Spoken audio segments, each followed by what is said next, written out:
Hey everyone! In this video, we will learn how to run Nexus Testnet 2.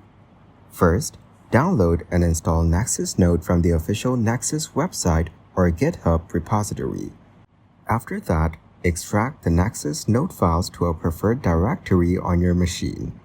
Now, install the necessary dependencies such as Java and other required libraries. Configure the Nexus node by editing the nexus.conf file to match testnet 2 settings. Here, start the Nexus node by running the appropriate startup command, such as java-jar nexus-node.jar in your terminal. Monitor the logs to ensure the node is synchronizing with testnet 2 by checking for connected peers and syncing blocks. Then, verify a successful connection to testnet 2 by using the nexus-cli command or checking logs for testnet 2 status. Join the testnet 2 network by ensuring your node receives testnet 2 specific updates and transactions.